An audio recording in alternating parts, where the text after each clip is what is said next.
હવે આગળ જોશું આપણે ઇક્વિટી શેર બહાર પાડવાના તબક્કા વિશે ચર્ચા કરતા હતા, બરાબર? જેમાં જાહેર જનતા માટે બહાર પાડવા અંગેની વાત કરી, જેમાં સૌથી પહેલું આપણે જોઈએ ભરણા અંગે મંજૂરી, પછી સેબીને મોકલવાની દરખાસ્તની વિગતો એટલે કે પ્રપોઝલ, જાહેર જનતાને આમંત્રણ, પછી જાહેર જનતાને વિજ્ઞાપન પત્ર દ્વારા આમંત્રણ એટલે વિજ્ઞાપન પત્ર અંગેની વિજ્ઞાપન પત્રમાં દર્શાવવાની વિગતો કે કઈ કઈ વિગતો વિજ્ઞાપન પત્રમાં દર્શાવવાની થશે. ત્યાર પછી આવે છે શેર અરજી અંગે, કારણ કે શેર જે આપણે બહાર પાડવા માટે આપણે વિજ્ઞાપન પત્રમાં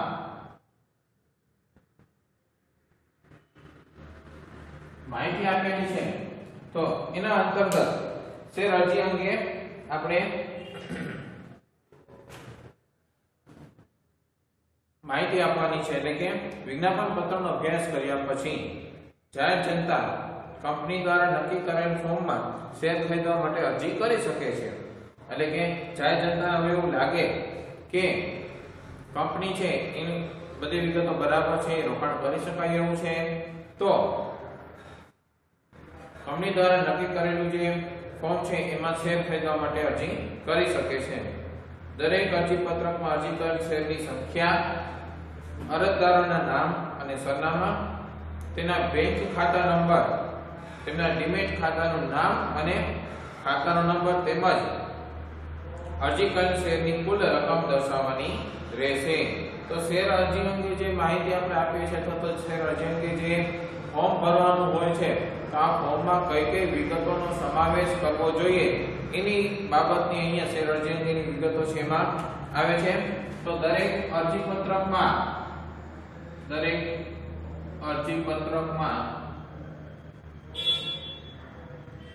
જે જાહેર જનતા છે એ ફોર્મ ભરે છે. શેરની સંખ્યા,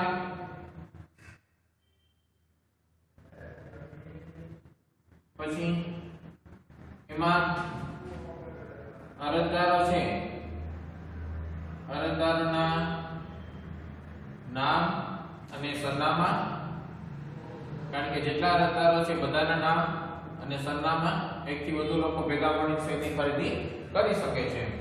પછી તેમના બેંક ખાતા નંબર,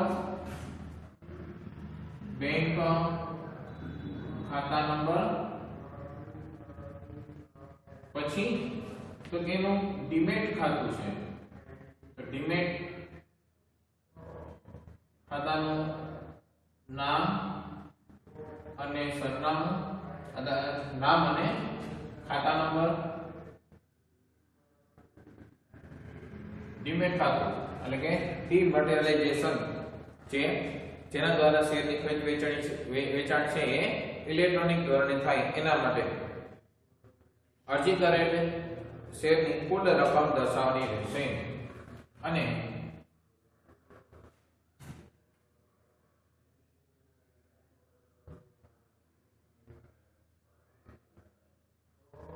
અરજી કરેલ શેરની કુલ રકમ દર્શાવવાની રહેશે. એટલે કે શેર અરજી અંગે છે તો એમાં આ રકમ દર્શાવવાની રહેશે, જેમાં ખાસ કરીને શું હોય છે તો કે શેરની સંખ્યા, પછી કેટલા શેર માટે આપણે અરજી કરીએ છીએ, પછી અરજદારોના નામ અને સરનામા, તેમના બેંક ખાતા નંબર, ડીમેટ ખાતાનું નામ અને ખાતા નંબર અને અરજી કરેલી શેરની કુલ સંખ્યા દર્શાવવાની રહેશે. એટલે કે એ સંખ્યામાં દર્શાવવાની રહેશે કે જેથી કરીને અરજદારોની જે માહિતી છે એ આપણી પાસે આવી શકે. પછી શેર અરજીનું ફોર્મ તથા જરૂરી રકમનો ચેક કે ડ્રાફ્ટ કંપની દ્વારા નક્કી કરેલ શેડ્યુલ બેંકમાં અરજદારે ભરવાના રહેશે. હવે જો કંપની જે નક્કી કરેલી છે શેડ્યુલ બેંકમાં, કારણ કે શેડ્યુલ બેંક એટલે કે એવી બેંક છે કે જેની બ્રાન્ચ છે, જેની શાખાઓ છે ભારતના ઓલમોસ્ટ દરેક વિસ્તારમાં ફેલાયેલી હોય છે, જેથી કે અરજદાર એમાં અરજી કરી શકે. તો એમાં અરજદારે પૈસા ચેક કે ડ્રાફ્ટ, રૂપિયા તો રોકડા લેવાના હોતા નથી, એમાં ચેક અથવા તો ડ્રાફ્ટ થી એ રકમ જમા કરાવી શકે, એમાં જમા કરવાની છે. અને આ શેડ્યુલ બેંક નું નામ છે. વિજ્ઞાપન પત્રની અંદર આપણે જે વિગત જો એમાં દર્શાવવાનું હોય છે કે કઈ શેડ્યુલ બેંકમાં આ અરજીના નાણાં છે, એ અરજીનો ચેક છે કે ડ્રાફ્ટ છે એ જમા કરવાનો રહેશે. પછી શેર અરજી વખતે મગાવવાની રકમ અંગેની જોગવાઈઓ કે કઈ જોગવાઈઓ હોય છે કે તમે શેર અરજીની રકમ છે તો એની જોગવાઈ. તો પહેલી જોગવાઈ કે જે શેર અરજી છે કંપની દ્વારા 2013 ની કલમ 39 મુજબ શેરની દાર્શનિક કિંમતના ઓછામાં ઓછા 5% તો હોવી જોઈએ. એટલે પહેલી જોગવાઈ કઈ છે તો કે શેરની દાર્શનિક કિંમતના ઓછામાં ઓછા 5%, એનાથી ઓછું તો ન ચાલે. ઓછામાં ઓછા 5% હોવી જોઈએ. એટલે કે દાર્શનિક કિંમત માની લો કે 10 રૂપિયા છે તો 10 રૂપિયાના 5% એટલે કે 50 પૈસા, બરાબર. તો 50 પૈસા તો ઓછામાં ઓછી હોવી જોઈએ, એનાથી ઓછી તો ન ચાલે. સામાન્ય રીતે વધુ જ હોય છે, પણ આ એક નિયમ છે. પછી જ્યારે સેબીના પ્રવર્તમાન નિયમ પ્રમાણે અરજી કરનારે અરજી સાથે ચૂકવવાની રકમ શેરની બહાર પાડેલ કિંમતના 25% થી ઓછી હોવી જોઈએ નહીં. એટલે કે સેબીના નિયમ પ્રમાણે શું છે કે અરજી કરનારે અરજી સાથે ચૂકવવાની રકમ, બરાબર. બીજો એ જોગવાઈ શું છે, જે અરજી કરશે આના માટે અરજી કરનારે અરજી સાથે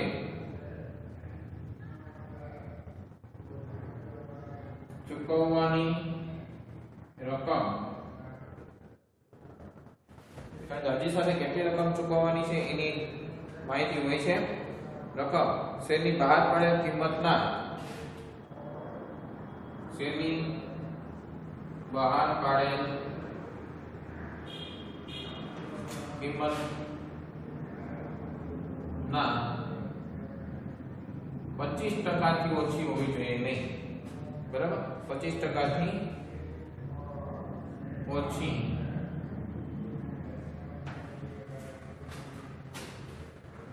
હોવી જોઈએ નહીં. એટલે બે જોગવાઈઓ અહીંયા ખાસ કરીને પાલન કરવાનું આવે છે.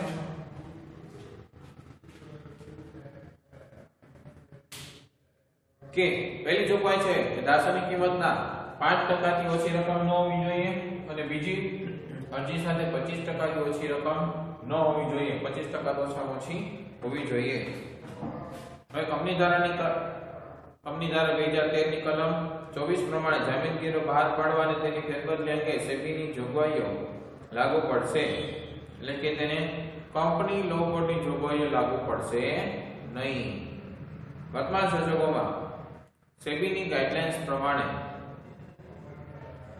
જાહેર કંપની જાહેર ગ્રહણ એટલે કે પબ્લિક ઇસ્યુમાં શેર અરજી અંગે એક નવી વ્યવસ્થા ઊભી કરેલ છે, બરાબર. એક નવી વ્યવસ્થા ઊભી કરેલી છે કે તમે ગ્રાહકો છે અથવા તો અરજદારો છે, એને ખાસ કરીને અરજદારો જે છે આપણે કહીએ તો એના માટે એક વધારાની સેવા છે જેને એસબા તરીકે ઓળખવામાં આવે છે.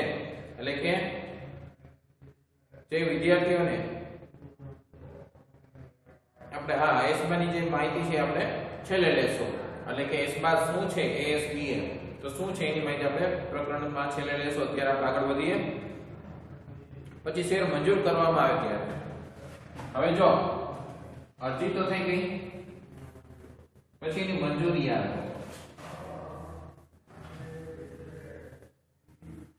તો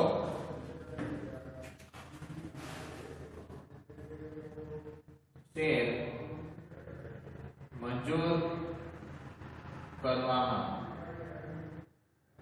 આવે ત્યારે એટલે કે હવે શું કરી છે, શેર મંજૂર કરી છે કારણ કે અરજી તો થઈ ગઈ, શેર અરજી કરી નક્કી કરેલ સંખ્યામાં કંપનીએ જે રીતે નક્કી કર્યું છે એ પ્રમાણે શેર છે એની અરજી થઈ ગઈ, પણ હવે શેર મંજૂર કરવામાં આવે ત્યારે જ્યારે કંપનીનો શેર અરજી પત્રક મળે, એટલે જેટલા લોકોએ અરજી કરી છે એના પત્રકો મળે ત્યારે અરજદારના તેમને અરજી કરેલા બધા જ શેર કે અંશતઃ શેર મંજૂર કરવામાં આવે છે. એટલે જે રીતે અરજી એ રીતે હોય છે. જો જેટલા શેર બહાર પડ્યા જેટલા માટે જ અરજી આવે એટલા શેર માટે તો બધા શેર મંજૂર થાય છે, પરંતુ શેર બહાર પડ્યા છે એના કરતાં અરજી વધારે આવે છે તો અંશતઃ શેર મંજૂર થાય છે. અને જે શેરધારકના શેર મંજૂર થયા હોય તેને મંજૂરી પત્ર મોકલવામાં આવે છે. એટલે કે મંજૂરી પત્ર મોકલવામાં આવે છે કે એને આટલા શેર છે એ મંજૂર થઈ ગયા છે, જેમાં કંપનીએ તેમના કેટલા શેર મંજૂર કર્યા છે તે દર્શાવવામાં આવે છે. કારણ કે અરજદારોએ ઘણી વખત વધારે શેર માટે અરજી કરેલી હોય, પરંતુ અરજીઓ એટલી બધી વધારે આવી હોય કે કંપની છે બધા અરજદારોના બધા શેર મંજૂર ન કરી શકે, એટલે કે અંશતઃ મંજૂરી આપે. તો કેટલા શેરની મંજૂરી આપેલી છે તે અહીં જણાવવાની છે.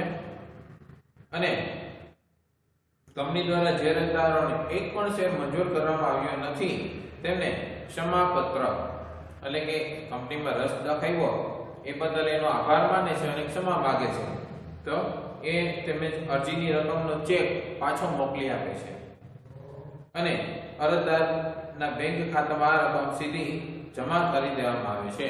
એટલે કે અરજદારોને જે રકમ આપી તે પાછી આપી દે છે કે શેર મંજૂર નથી થયા તો નામંજૂર થયા છે તો એ રકમ પાછી આપી દેવાની થાય છે. અને જો કે હવે તો આપણે એસબાની આપણે વાત આગળ કરશો તો એમાં તો ચેક પણ મોકલવાનો થાય નહીં, ડાયરેક્ટ તમે ઇલેક્ટ્રોનિક માધ્યમથી કોમ્પ્યુટરથી તમે એ ભરણા માટે અરજી કરી શકો છો, ચેક ન આપવાનો. પણ એસબાદ તમે અરજી કરી હોય ને એટલે એટલા રૂપિયા તમારા ખાતામાં રાખવાના. ખાતામાં છે એ તમે અરજી કરી અને જો શેર મંજૂર ન થાય ને ત્યાં સુધી ખાતામાં રૂપિયા બ્લોક રહે. અરજી કરો એટલે સીધા એ ખાતામાં રૂપિયા બ્લોક થઈ જાય. ખાતામાં રૂપિયા હોય છે તો ઉપાડી ન શકો, કારણ કે એ તમે કોઈ કાર્ય માટે બ્લોક કરાવ્યા છે. પછી જો તમારા અરજી મંજૂર થાય ને તો એ રકમ ઉપડી જાય તરત જ ખાતામાંથી જ, ઉપરથી ડાયરેક્ટ કંપનીમાંથી, એટલે કે કંપનીની બેંક ઓફિસમાંથી, એટલે કંપની જે બેંક નક્કી કરી છે એમાંથી આ રકમ ઉપડી જાય. અને પછી તો આ રકમ ઉપડી જાય અને જો શેર નામંજૂર થાય ને તો આ રકમ અનલોક થઈ જાય, એટલે લોક કરવામાં આવે. જેટલી રકમ તમે અરજી કરી ને તો અરજી સમયે રકમ લોક થઈ ગઈ તો એટલી રકમ હવે તમે ઉપાડી નહીં શકો. હવે જ્યારે કંપની શેર મંજૂર અથવા નામંજૂરનો નિર્ણય આપી દે ને ત્યારે રકમ છે મંજૂર થાય તો રકમ ઉપડી જાય છે અને નામંજૂર થાય તો રકમ અનલોક થઈ જાય છે, એટલે કે પાછા આપણે એનો ઉપયોગ કરી શકીએ છીએ. તો આ રીતે એસબા છે એના દ્વારા ખૂબ જ ઝડપી કામ થાય છે, એટલે આપણું કાર્ય છે એટલું ઓછું થઈ ગયું. ચેક મોકલાવો, પરત લાવો, આ બધી ઝંઝટમાંથી હવે મુક્તિ મળી ગઈ, એટલે કે આનું ડિજિટલાઇઝેશન થઈ ગયું છે. એટલે બધું તમે કમ્પ્યુટર દ્વારા કે ઇલેક્ટ્રોનિક માધ્યમો છે એના દ્વારા કરી શકો છો. એની જાણકારી પણ હજી આગળ આવશે. અને બીજી પણ એક જોગવાઈ છે કે અરજદારે પાસેથી જે શેર મંજૂર કરવામાં આવ્યા છે એના કરતાં ઓછી રકમ મળે, એટલે કે અરજદારોએ જે અરજી કરી છે એના કરતાં ઓછા શેર મંજૂર થાય. એટલે કે માની લો કે અરજદારોએ 1000 શેર માટે અરજી કરેલ છે, જે પૈકી એના 80 શેર 800 શેર મંજૂર કરવામાં આવ્યા છે, તો એના માટે અલગથી પ્રોસિજર આવે કે મંજૂર થયેલા શેર પણ હોય અને ના મંજૂર થયેલા શેર પણ હોય. મંજૂર થયેલા શેર 800 શેર, ના મંજૂર થયેલા શેર 200 શેર. તો આવા મંજૂર અથવા તો ના મંજૂર શેર છે એના માટે અલગથી પ્રોસિજર આવે, જે પણ આપણે આગળ ચર્ચા કરશું, અત્યારે ચર્ચા નહીં કરીએ. બરાબર. પછી હપ્તા દ્વારા બાકીની રકમ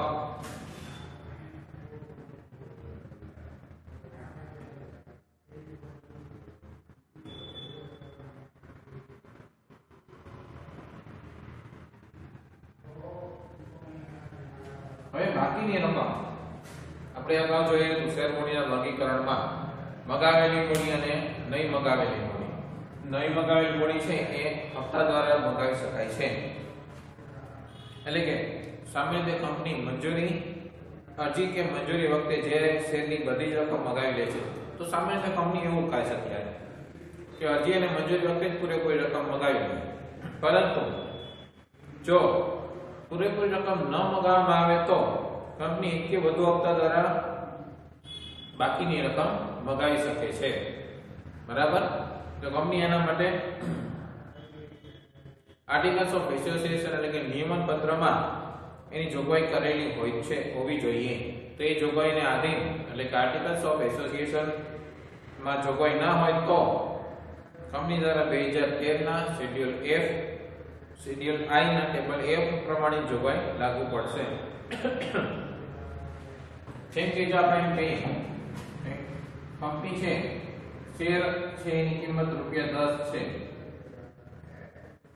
બરાબર? કંપની અરજી સમયે ₹6 મગાવે છે. એટલે કે ₹4 છે બાકી રહેલી રકમ થઈ. તો આ ₹4 ની કંપની છે એ જો ₹4 છે બાકી થઈ ગયા એને કંપની હપ્તાથી મગાવે. હપ્તા દ્વારા બાકીની રકમ મગાવે. જેમ કે કંપની પ્રથમ હપ્તો મગાવે. પ્રથમ હપ્તા સમયે ₹2 મગાવે અને બીજા હપ્તા સમયે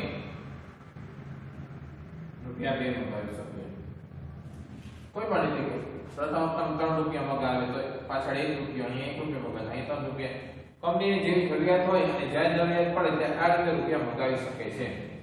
એટલે એકથી વધુ હપ્તામાં પણ મગાવી શકે છે અને એવું ન કરે તો સીધો પ્રથમ હપ્તામાં જ ₹4 મગાવી શકે છે. બરાબર? તો એક કંપની હપ્તા દ્વારા બાકીની રકમ છે એ મગાવી શકે છે.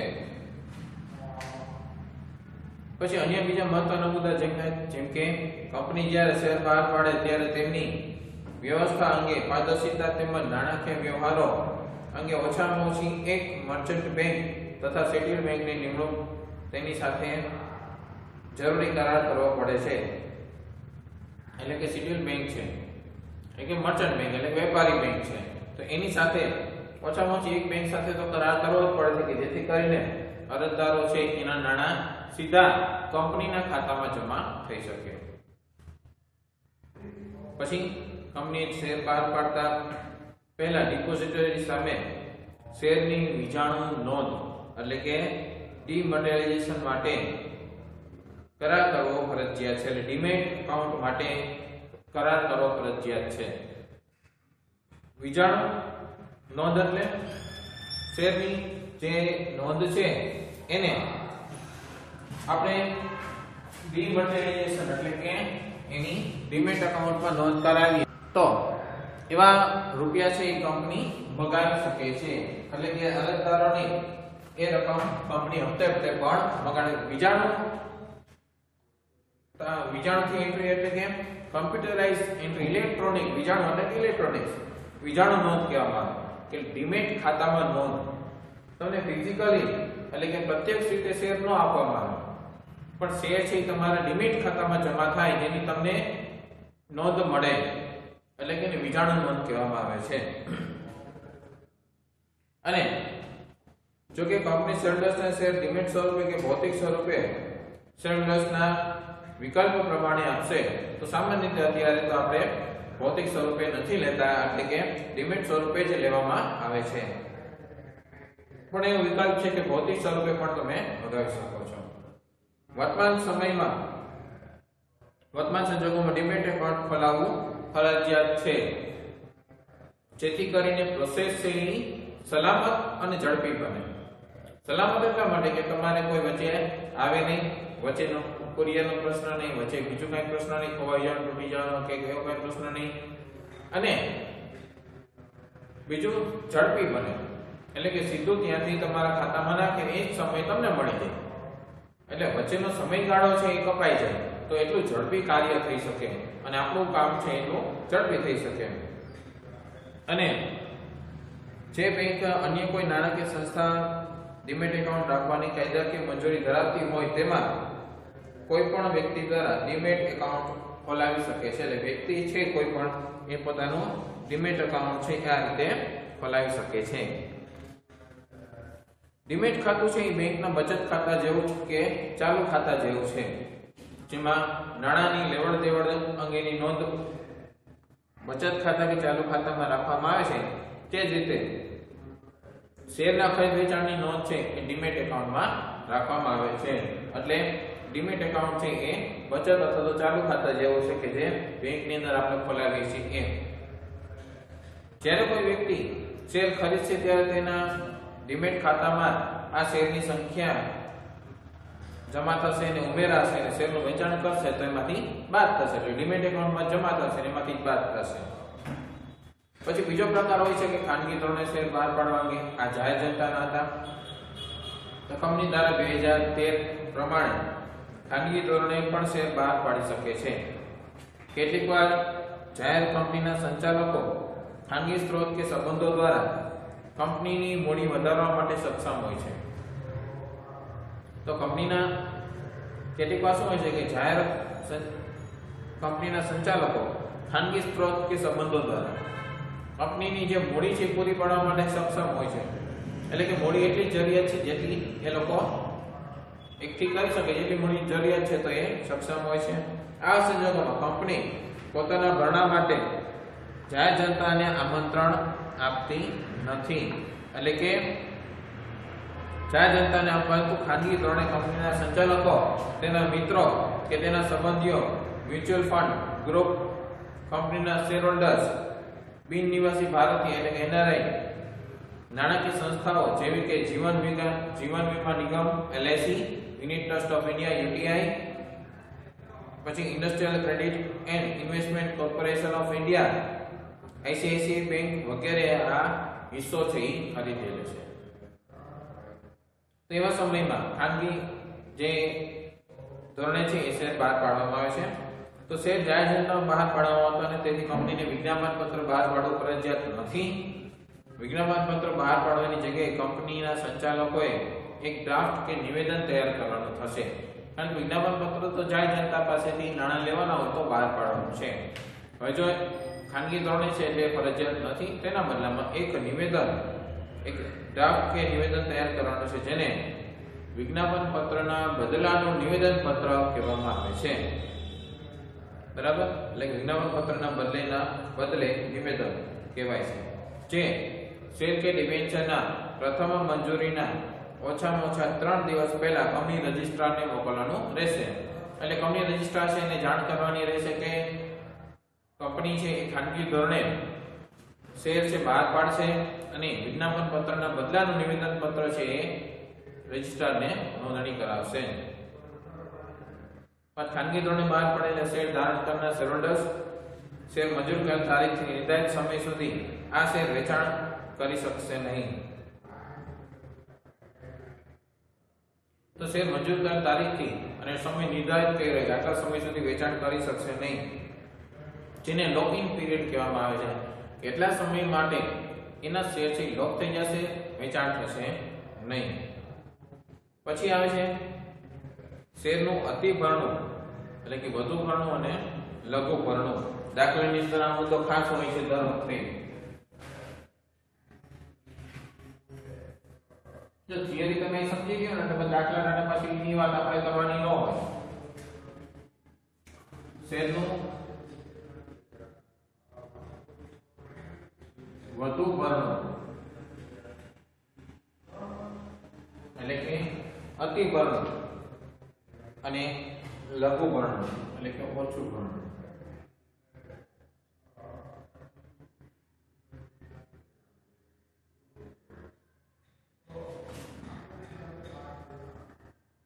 શેરનું વધારે ભરણું તો ઓછું ભરણું એટલે કે જો જાહેર ભરણામાં અરજી જ્યારે ભરણામાં અરજી વખતે બહાર પડેલ શેર કરતાં વધુ અરજીઓ આવે, જે શેર બહાર પડે એના કરતાં વધુ અરજી આવે તો શેરનું વધુ ભરણું કહેવાય છે.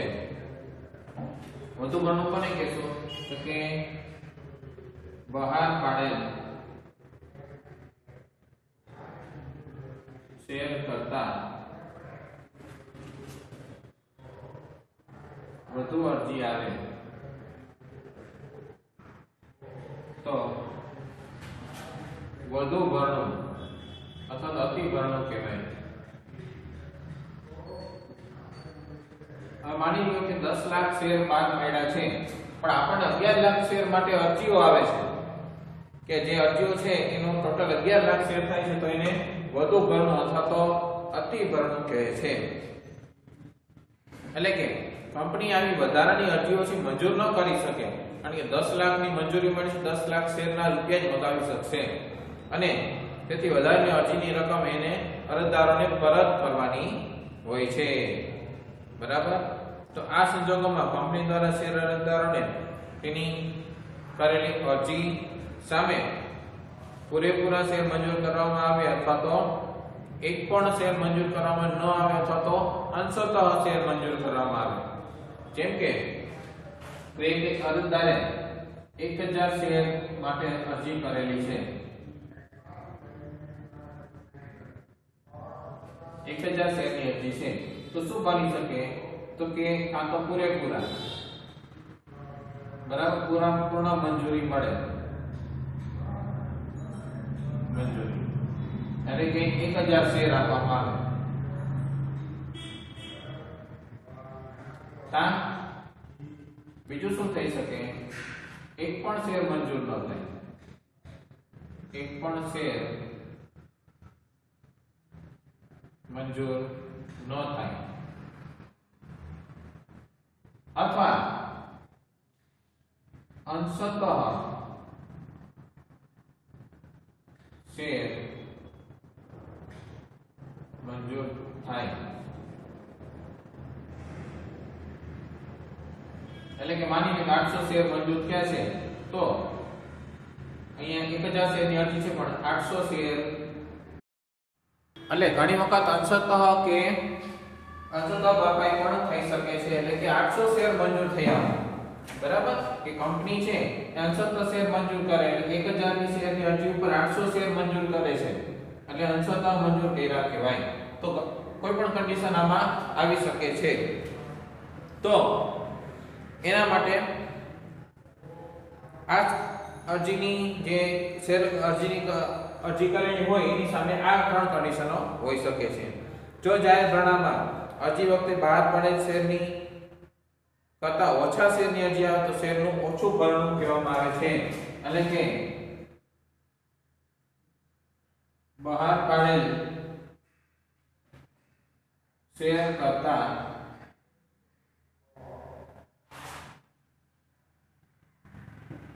કરતાં ઓછી અરજી આવે, ઓછી અરજી આવે તો ઓછું ભરણું, એટલે કે ઓછું ભરણું કહેવાય છે, એટલે કે લઘુ ભરણું. બરાબર. જેમ કે 10 લાખ શેર બહાર પડ્યા છે, તો એમાંથી 9 લાખ શેર માટે અરજી આવે છે, એટલે કે ઓછી અરજી આવી. તો સેબીની ગાઈડલાઈન્સ મુજબ કંપની બહાર પડેલ શેરની રકમથી ઓછી, એટલે કે રકમના ઓછામાં ઓછી 90% રકમ ભરાયેલી હોવી જોઈએ. એટલે કે 90% રકમ ભરાયેલી હોવી જોઈએ. જે 10 લાખ શેર છે, તો ઓછામાં ઓછા 9 લાખ શેરની તો અરજી આવવી જ જોઈએ. અને જો આવું ન થાય, એટલે કે લઘુત્તમ ભરણાની રકમ વિજ્ઞાપન પત્ર બહાર પાડ્યાની તારીખથી 30 દિવસમાં મળેલી હોવી જોઈએ. એટલે કે આવી 90% રકમ છે, વિજ્ઞાપન પત્ર જ્યારથી બહાર પાડે ત્યારથી 30 દિવસમાં આવી રકમ મળી જવી જોઈએ. જો કંપની આવું લઘુત્તમ ભરણું ભરાવવામાં જો નિષ્ફળ જાય, બરાબર, કંપની આવું લઘુત્તમ ભરણું ભરાવવામાં નિષ્ફળ જાય તો કંપનીને ધંધો શરૂ કરવાનું પ્રમાણપત્ર મળી શકતું નથી. તો કંપની શેર મંજૂર કરી શકશે નહીં અને 15 દિવસમાં જ અરજી કરનારને તેની રકમ પરત કરવી પડશે. એટલે કે કંપની આ ધંધો જ શરૂ નહીં કરી શકે જો આટલી રકમ નહીં મળે તો, અને 15 દિવસમાં જેટલો કોઈ અરજી કરી છે એના રકમ પરત કરવાની છે. જો 15 દિવસની અંદર કંપની આવી રકમ પરત ન કરે, અરજદારોને એની રકમ પરત ન કરે અથવા પરત કરવામાં નિષ્ફળ જાય તો અરજી કરનારને 15 દિવસ પછી જેટલું મોડું થાય, 15 દિવસ સુધી વાંધો ના પણ 15 દિવસ પછી જેટલું મોડું થશે તો તેના પર વાર્ષિક 15% લેખે વ્યાજ ચૂકવવાનું થશે. તો વાર્ષિક 15% લેખે એના પર વ્યાજ ચૂકવવું પડશે જેટલી રકમની અરજી કરી હોય એના ઉપર. એટલે એ કન્ડિશન છે કંપની માટે ખૂબ જ ખરાબ થઈ ગઈ છે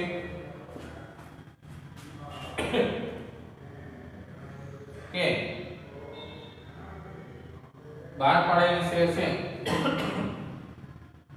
એના કરતા જ્યારે ઓછું ગણવું હોય એટલે કે લઘુ ગણવું હોય ને ત્યારે કંપનીને કન્ડિશન છે ખરાબ થાય છે. એટલે કે કંપની ધંધો શરૂ જ કરી શકતી નથી અને કંપની પ્રતિષ્ઠા છે બજારની અંદર ખૂબ જ ખરાબ થાય છે.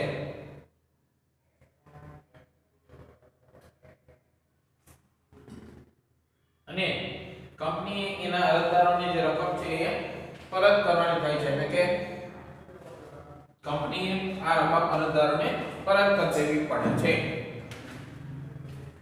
એટલે ત્યાર પછી આઈપીઓ અને એફપીઓ, બરાબર.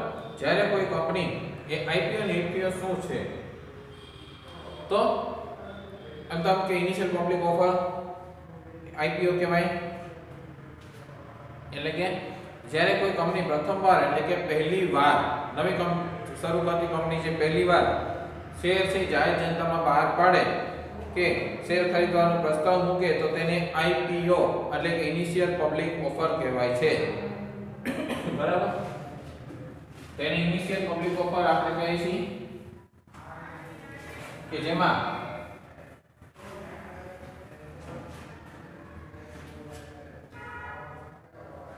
આઈપીઓ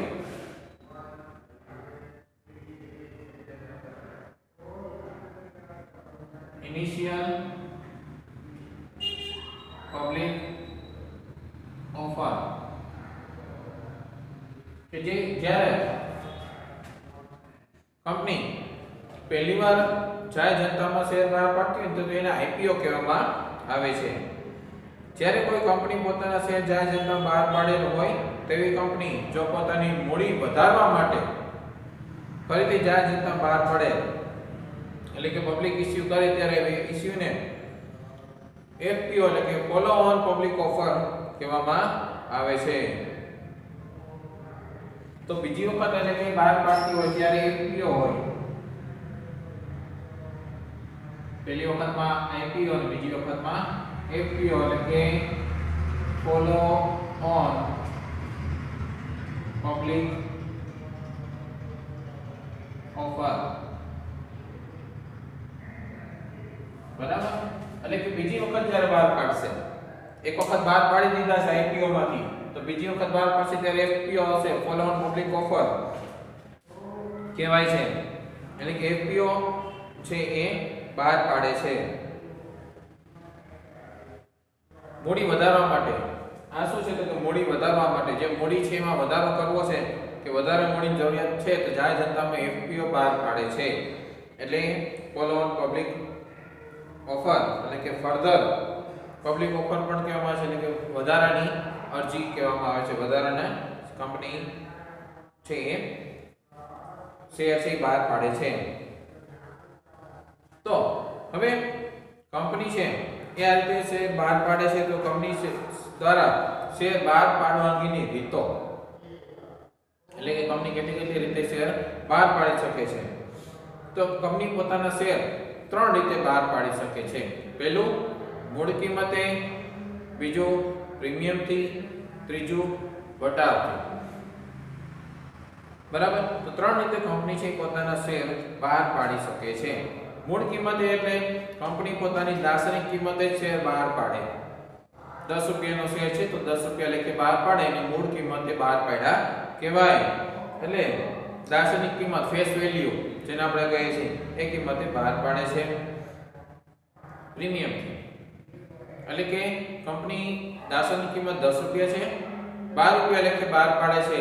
એટલે કે તમારે આ શેર ખરીદવો હોય તો 12 રૂપિયા આપવા પડશે. એને પ્રીમિયમ થી બહાર પાડ્યા કહેવાય.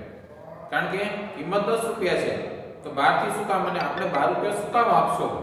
તો કે જ્યારે કંપનીની પ્રતિષ્ઠા બજારની અંદર ખૂબ સારી હોય તો કંપની આ પ્રતિષ્ઠાનો લાભ લેવા માટે પ્રીમિયમ થી શેર બહાર પાડે. કારણ કે એને ખબર છે કે જો આપણે વધુ કિંમત લેશું તો પણ ગ્રાહકો આપણા જાહેર જનતા છે આપણા શેર ખરીદશે. કારણ કે આપણે એને એના કરતાં વધુ જ વળતર આપવાના છે. એટલે એવા સમયે અમુક નફો કંપની પોતાના નામે કરવા માટે પ્રીમિયમ થી શેર બહાર પાડે છે. એટલે એવા સમયે એને પ્રીમિયમ કહેવામાં આવે. જેમ કે 10 રૂપિયાનો શેર છે, 12 રૂપિયા લેખે બહાર પાડે છે એટલે 2 રૂપિયા છે એ પ્રીમિયમ કહેવામાં આવે કે જે કંપનીને વધારાની આવક મળે છે. આપણે હમણાં વાત કરી તે અગાઉમાં કે મૂડી અનામત કે જે મૂડી નફામાંથી ઉદ્ભવે છે, જેમાં આપણે પ્રીમિયમની વાત કરી હતી. તો એ પ્રીમિયમ એટલે આ કે વધારાના રૂપિયા 2 રૂપિયા લીધા એ પ્રીમિયમ છે. તો એમાંથી નફો થયો શેરમાંથી તો એ 2 રૂપિયા પ્રીમિયમ છે, મૂડી અનામતમાં આવે, જેની વેચણી આપણે ડિવિડન્ડ વેચણીમાં જેનો ઉપયોગ કરી શકીએ નહીં એ વસ્તુ એટલે પ્રીમિયમ. પછી એની વિસ્તૃત ચર્ચા છે આજે આપણે આગળ પ્રકરણમાં કરશું. ત્રીજો પ્રકાર છે વટાવથી બહાર પાડે છે. એટલે કે કંપની 10 રૂપિયાની દાર્શનિક કિંમતનો શેર 8 રૂપિયા લેખે બહાર પાડે છે. તો કંપની આવું શું કામ કરે છે? તો એક તો કંપની છે એની બજારમાં હજી પ્રતિષ્ઠા બની ન હોય અથવા તો કંપનીને રૂપિયાની એકદમ ઝડપથી જરૂરિયાત હોય જેથી કરીને અરજી છે પૂરેપૂરી આવે એના માટે ગ્રાહકોને થોડુંક ડિસ્કાઉન્ટ આપે છે. જાહેર જનતાને ડિસ્કાઉન્ટ આપે છે કે ભાઈ 10 રૂપિયાનો શેર છે પણ તમને 8 રૂપિયામાં આપવામાં આવશે કે જેની કિંમત 10 રૂપિયા છે. એટલે એ ડિસ્કાઉન્ટનો લાભ લેવા માટે જાહેર જનતા એ શેર ખરીદી કરે એવું કંપની ઈચ્છતી હોય છે. તો એવી સમયે કંપની છે એ વટાવથી શેર બહાર પાડે છે. એટલે કે 10 રૂપિયાના શેરમાં 8 રૂપિયા લીધા તો આ વધારાના જે 2 રૂપિયા નથી લેવાની કંપની એ વટાવ કહેવાય. બરાબર. તો વટાવ છે કંપની માટે ખર્ચો છે. વટાવથી શેર બહાર પડે એટલે વટાવ છે કંપની માટે ખર્ચ ગણાશે. એટલે કે કંપની દ્વારા 2013 ની કલમ 53 મુજબ હવે કોઈ પણ કંપની પોતાના શેર વટાવથી બહાર પાડી શકશે નહીં. એટલે કે વટાવથી આઈપીઓ હોય ત્યારે ન બહાર પાડી શકે એવી જોગવાઈ છે. પછી હજી જ્યારે આગળ અંદર ડિટેલમાં ચર્ચા આવશે કે જપ્ત કરેલા શેર ને જપ્ત કરેલા શેર ફરીથી બહાર પાડે ત્યારે વટાવની જોગવાઈ હોઈ શકે છે. પણ કોઈ પણ કંપની પોતાના શેર વટાવથી બહાર પાડી શકશે નહીં એવી કંપની દ્વારા 2013 માં જોગવાઈ કરવામાં આવી છે કલમ 53 મુજબ. અને કંપની દ્વારા 2013 ની કલમ 54 મુજબ કંપની પોતાના કર્મચારીઓ કે સેક્રેટરીને કે ડિરેક્ટરોને તેમના કામના બદલામાં આપવામાં આવતા સ્વેટ ઇક્વિટી શેર જ વટાવથી આપી શકશે. એટલે કે કંપની દ્વારા 2013 ની 54 કલમ નંબર 54 માં એવી જોગવાઈ છે કે વટાવથી શેર આપી શકશે પણ કોને? એક તો કંપની પોતાના કર્મચારીઓને અથવા ડિરેક્ટરોને વટાવથી શેર આપી શકે જેને સ્વેટ ઇક્વિટી શેર કહીએ છીએ આપણે. તો સ્વેટ ઇક્વિટી શેર છે એ વટાવથી બહાર પડશે. એના સિવાય વટાવથી શેર બહાર પાડવા માટેની કોઈ જોગવાઈ કરવામાં આવી નથી. એટલે એવા સમયે કંપની વટાવથી શેર બહાર પાડી શકશે નહીં.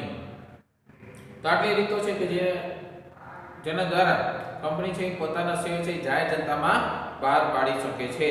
તો આ સમયે કંપની પોતાના શેર છે જાહેર જનતાને આપે છે અને જાહેર જનતામાંથી એની અરજીઓ મંગાવી શકે છે. તો આ મુદ્દાઓ છે એને બરાબર વાંચી અને પાકા કરી લેજો જેથી કરીને દાખલા કરવા સમયે આપણને કંઈ તકલીફ ન રહે. બાકીનું છે આપણે નેક્સ્ટ લેક્ચરની અંદર જોશું.